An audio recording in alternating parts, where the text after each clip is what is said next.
Let us start the class today. See, yesterday we were studying about the giving the names to the various compound for nomenclature. We have seen few examples. Today we are going to study few more examples for the names. You can see that we are given a structure in a very different manner. So for that structure, we have to convert it into the simple structure. So I have written the same structure in the form of CH3, then CH, then double bond C. This C is bonded with another CH3. Then we have, hello dear students.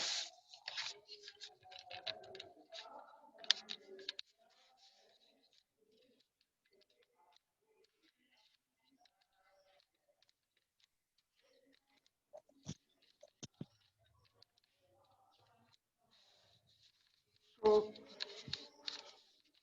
see, I have converted that structure into the another structure, and then I gave the name as 4-bromo 3-methyl pent 2-in. You can see that I have even given numbering. We have started giving number from the left side because the carbon which are present into the double bond should be given the priority, and to give the priority we have to start the numbering from the left side, because if we start the numbering from the right side, then the first carbon involved into the double bond will get third number, whereas if we start giving the name from the left side, then the carbon will get the second digit or second number, and that is what it makes it depend 2-in. So this is how, my dear students, we understand about the uh, new nomenclature of this compound. Now we'll move to the next one. In the next compound, when we see, we find that uh, we have a double bond. So to give the priority to the double bond, we start giving the names from the right side, and as we give name from the right side, we can easily give name as a 4-bromo 3-methyl pent 2-in. For you to understand it well, I have given the numbers even, and the numbering has been given on the basis of the or with the red pen, so that you can understand them well. Then we have the next compound 1-bromo 2-methyl but 2-in, where the numbering is given from the right side to give the uh, priority to the carbon that is being involved into the double bond. So from left side, it is going to be second carbon. It is from the right side even, it is going to be second carbon. But the branch, you can see that branch is there on the second carbon, and bromine will also be given the first number. The carbon which is bonded to bromine should also be given first number by numbering from right side. But if we start numbering from left side, then the product or the name will be definitely but 2-in, but the 1-bromo and 2-methyl would be 3-methyl and 4-bromo. But by giving numbers from the right side, the same but 2-in can be written as 1-bromo and 2-methyl, and that is why we have given the numbering from the right side. Same way, here also they have given a complex structure. This complex structure has to be converted first into the simple structure. To convert the structure into the simpler one, we can write it as a CH3 C. Then again we have CH3. This CH3 I have represented it here. Then we have CH C double bond, like double bond between two carbon. Then again we have CH. Then we have CH2 and Br.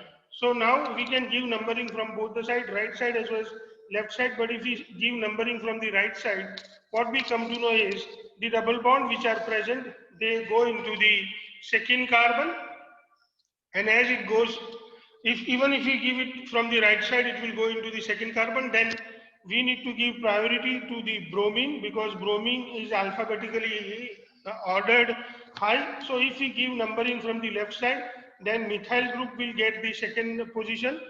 But if we give numbering from the right side, then bromine will get the priority, and that is why, according to the alphabetical order, we should give number from the right side.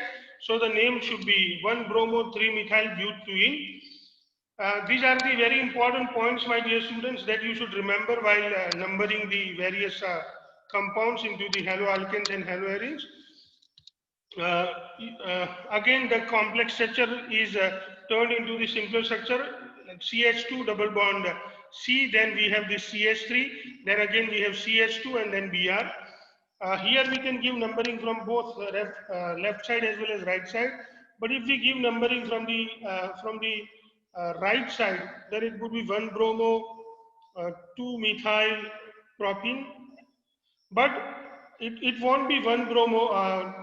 It won't be 1 bromo 2 methyl propene, but it would be 1 bromo 2 methyl prop 2ene.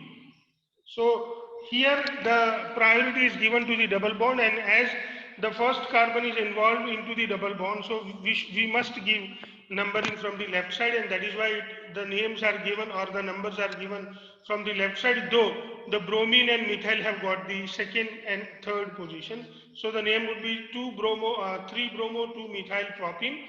It is prop 1 in, not prop 2 in. If we give numbering from right side, it would be prop 2 in. Now, my dear students, we need to write these structures. To write this structure, we should arbitrarily decide the carbon chain and then we should give numbers. And then by giving the numbers, we can write the structure easily. So, see, to answer such questions, I have arranged, we want to write 2-chloro-3-methyl pentane. So, I have arranged 5 carbons. I have given them the number 1, 2, 3, 4, 5. Then I determine the 2 carbon with chloro, 3 carbon with methyl group, and then I just add the required hydrogen to it, and then I get the structure done. Same thing happens here.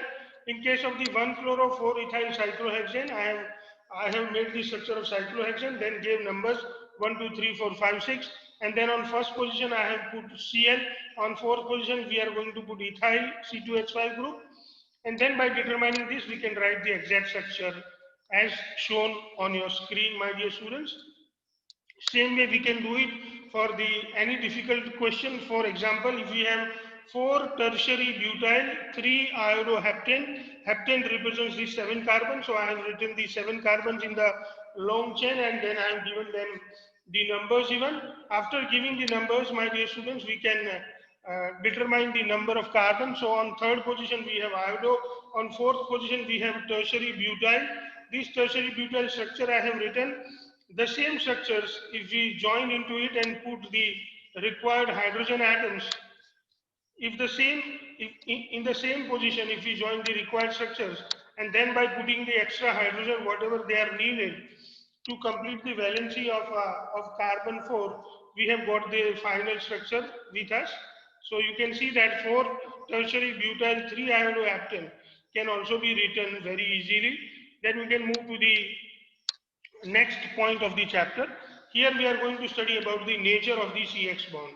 So let us study about the nature of the CX bond. My dear students, I would like to request you to call those students who have not joined the class. They should join the class immediately. Please contact them and ask them to join the class. Let us study about the nature of the CX bond. And if you have any doubt regarding the nomenclature, you can please ask me, my dear students. Do you have any doubt regarding the nomenclature? Do you want to ask something about the nomenclature of haloalkanes and haloarenes? You are free to ask. Dear students, do you want to ask something about do you have anything which you could not understand, which you would like to ask? You can ask me, dear students. Dear students, at least if you understood everything, tell me you understood. Yes, sir. Yes, sir. Okay. Yes. Do you want to ask, Sir. do you know who is absent today? If possible, please call them and ask them to join the class. I hope they can soon come and join. Okay, dear students. Now let's move to the next topic. Next topic is about the nature of the CX bond. Let us study about the nature of the CX bond. Halogen atom of CX bond is more electronegative. So there will be a slightly negative charge on the halogen atom X and slightly positive charge on the carbon. Thus, The CX bond in alkyl halide is polarized. It is polarized because of the partial charges that have been developed on the carbon and halogen atoms. The carbon atom bears a partial positive charge, whereas a halogen atom bears a partial negative charge. So carbon atom bears a partial positive charge and halogen atom bears a partial negative charge. As we go down in the group 17, elements fluorine, chlorine, bromine, iodine, the order of the size is fluorine is smaller than chlorine, is smaller than bromine, is smaller than iodine. So as we go down the group, size increases. Fluorine is smallest and iodine is largest, and that is why CX bond length also increases according to the size of the halogen.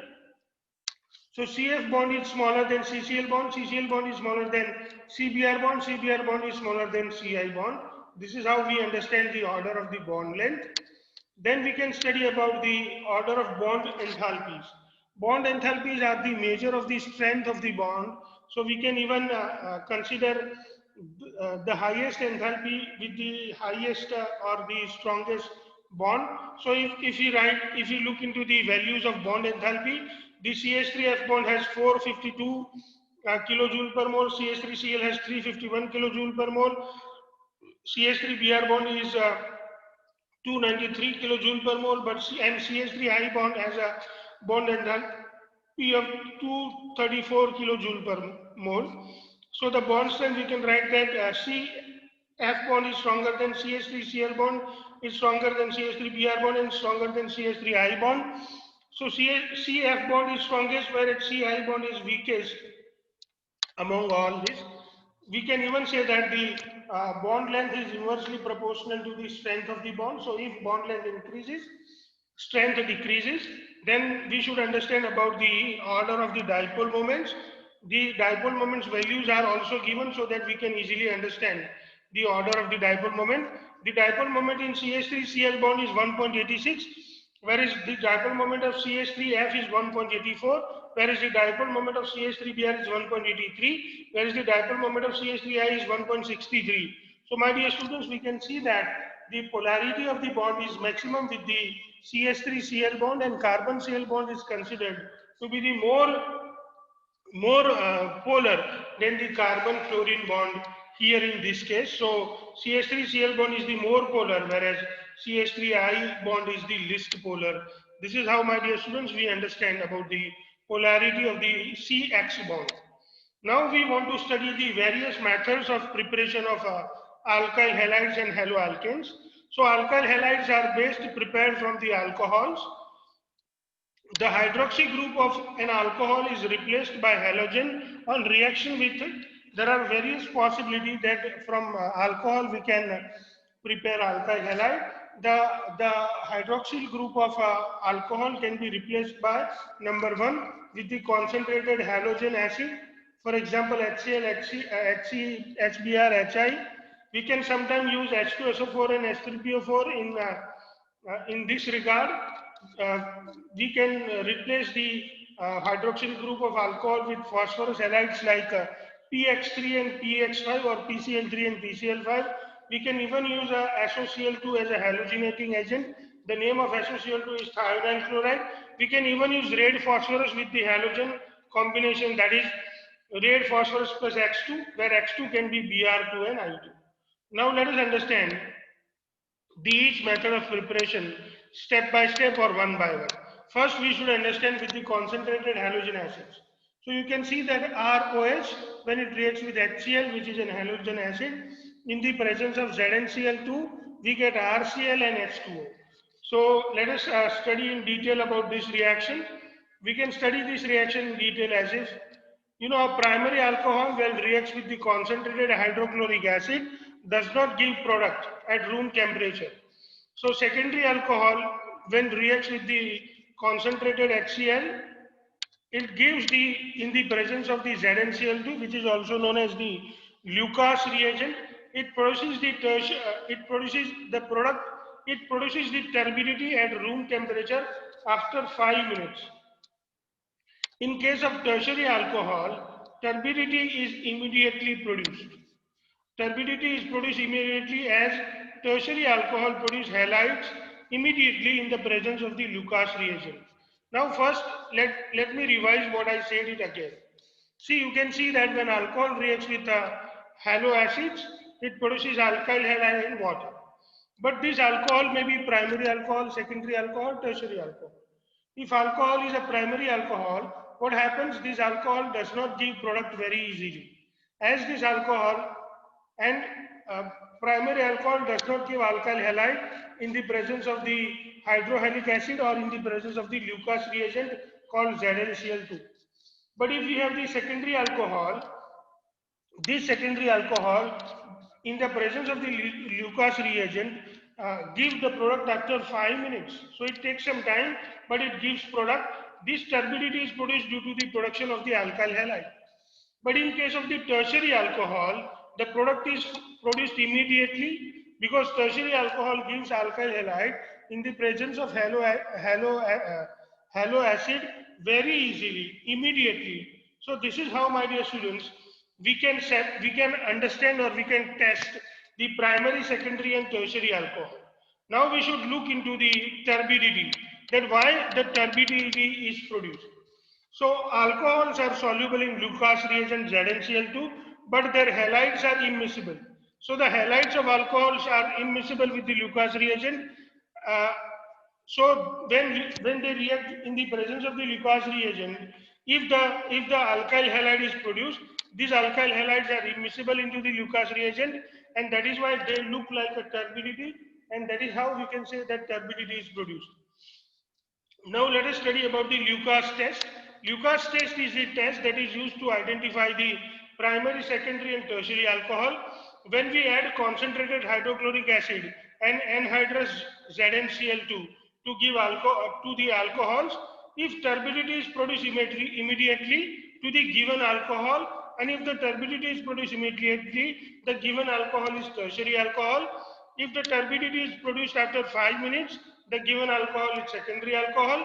If turbidity is produced immediately, if turbidity is not produced at all, then the alcohol is a primary alcohol, my dear students. This is how we study about the Lucas reagent or Lucas test.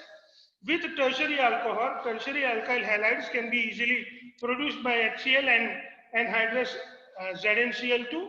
Constant boiling. Now this is the new point, my dear students, that constant boiling with HBr, that is hydrobromic acid, the concentration should be 48%, is used for the preparation of alkyl bromides.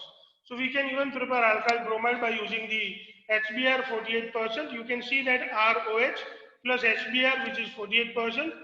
By boiling, we get RBr, which is alkyl bromide and water. Good yield of alkyl bromide RBr may be obtained by the following reaction too. Suppose we take alcohol and then we allow the sodium bromide or potassium bromide in the presence of the H2SO4 sulfuric acid, we get alkyl bromide, NaHSO4 and H2O. Alkyl iodides may be obtained by heating alcohol with the sodium or potassium iodide in the presence of the 95% orthophosphoric acid, my dear students. So you can see that we have three alcohol which reacts with the sodium iodide or potassium iodide in the presence of the H3PO4, which is the orthophosphoric acid. On heating, it gives us the 3 alkyl iodine, then Na3PO4 and 3H2O. So this is how, my dear students, we really study about the preparation of alkyl bromide as well as alkyl iodide. Alcohols with H2SO4 and H3PO4 turns into alkenes at lower concentration. Please remember, this is something that you need to remember it extra, that on the page number 338 and 339 of the textbook for the next chapter, that is the alcohol and phenol, if you look and go, you will come to know that this H2SO4 and H3PO4 at lower concentration, they are used to convert this alcohol into the alkenes. So that is an extra information for you, my dear students. By using the PCl3 and PCl5, we can produce the halides in the following manner. You can see that alcohol, 3 molecules of alcohol, when reacts with pH3, it gives 3 molecules of alkyl halide and H3PO3. Here, X represents the chlorine and bromine. This reaction is not true for iodine. Same way, my dear students, for alkyl halide, for alcohol, if we allow it to react with the one molecule of alcohol, if reacts with one molecule of PCl5, we get one molecule of RCl, that is alkyl halide, POCl3, and HCl molecule is also obtained. Remember, my dear students, that for 1 mole of PX3 or PCl3 or PBr3, 3 moles of alcohols are needed. Same way, my dear students, uh, and H3PO3 is produced apart from the alkyl halide. In case of PCl3, we get the, apart from the alkyl halide, we get the product as a H3PO3. But in case of PX5, that is PCl5 or PBr5, 1 mole of alcohol reacts with 1 mole of PCl5 and produce POCl3 as well as HCl apart from the alkyl halide. This is how, my dear students, you can easily understand the reaction of PCl5 and PCl3, and this is how you come to know about the preparation or method of preparation for these various compounds. Now we are going to study even some more methods for the preparation of the compounds. Let us move forward. I hope you can see on your screen, my dear students, the page number 28 and 29. Can you see the page number 28 and 29 on your screen? Dear student, I am expecting an answer. Yes, sir. Yes, sir. Okay. Then let us move forward and understand few other methods for the preparation of alcohol. Alcohol can be converted to alkyl halide even when alcohol is allowed to react with red phosphorus and X2, where X2 can be Br2 or I2. So we can easily understand, my dear students, that ROH when reacts with red phosphorus and X2, where X can be Br2 or I2, we get RX, which is an alkyl halide.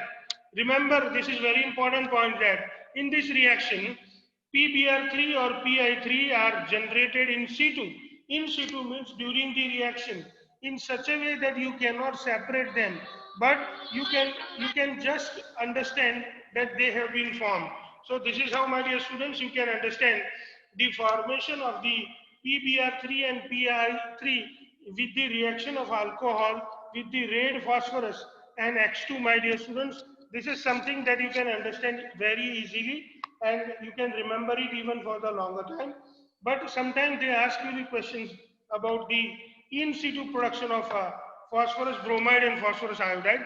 Alcohol when react with thionyl chloride, that is SOCl2, we get alkyl halide.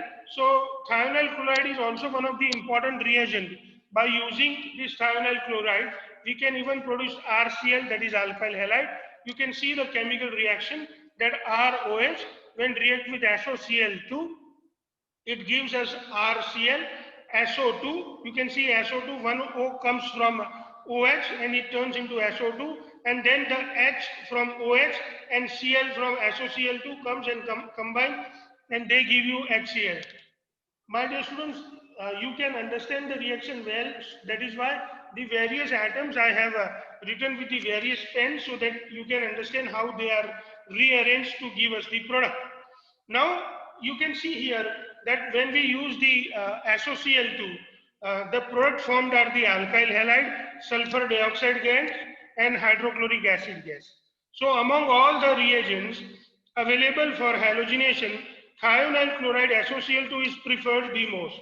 Why thionyl chloride is preferred the most? Because when thionyl chloride reacts with alcohol, products formed are alkyl halide, sulfur dioxide gas, SO2 gas, and hydrochloric acid gas, HCl gas. So apart from alkyl halide, the two other products which are formed, these products are gaseous in nature. So these gases easily escapes the reaction mixture and thus we get pure alkyl halide. So my dear students, the spendings on the making it or the spending on the removing the products from the mixture is not required. Other reagent when used, extra effort need to be made to separate the product from the reaction mixture. So when we use the other reagent, we will have to separate the final product from the reaction mixture, and it requires more time, it requires more effort, and it requires more fund. But in this case, the fund, effort and time have been saved, and that is why we prefer thionyl chloride as a better halogenating reagent. The order of reactivity of alcohol with given halo acids are tertiary, secondary and primary. So tertiary alcohol give halides very easily, whereas it is difficult to react primary alcohol to give them the halides easily. The above methods are not useful for the preparation of aryl halides or aromatic halides.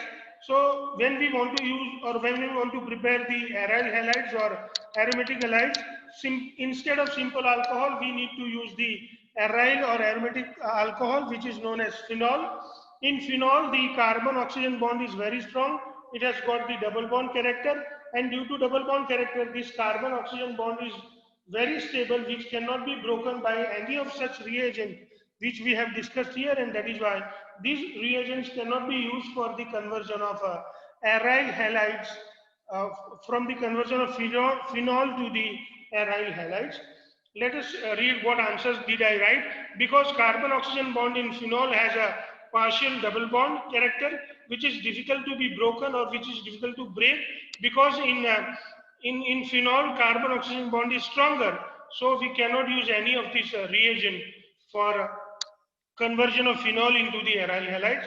Same way, my dear students, I would like to share one fact that, as you know, fluorine is highly reactive for the reaction with the alcohol, and if we use this reaction or if we use such reaction for the preparation of fluorine, the reaction is exothermic and it may cause accidents, or they are very vigorous, and that is why these methods are not even used for the preparation of fluoride.